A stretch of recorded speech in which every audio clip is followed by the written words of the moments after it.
ஒரு ஊரில் ஒரு கோட்டீஸ்வரன் இருந்தான். அவனுக்கு பல புத்திரர்கள்.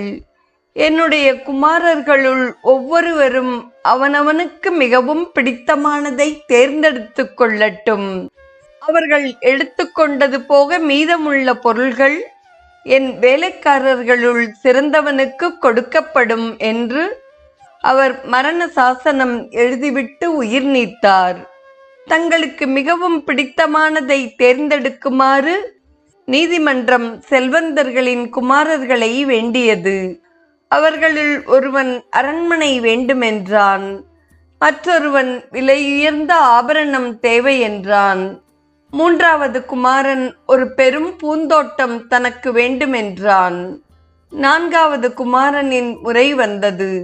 அவன் எழுந்து நின்று, என் தந்தையின் வேலைக்காரனே எனக்கு தேவை என்று கூறி நின்றான்.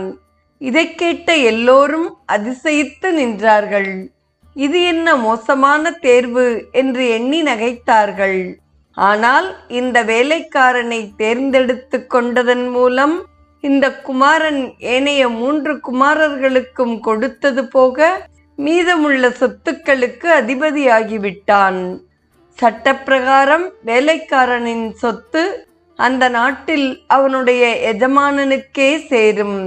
இப்பொழுது அந்த சொத்துக்களுக்கெல்லாம் அதிபதியானதுடன் நில்லாது விசுவாசம் மிகுந்த வேலைக்காரனுடைய எஜமானனாகவும் அவன் ஆகிவிட்டான். இதே நிலைதான்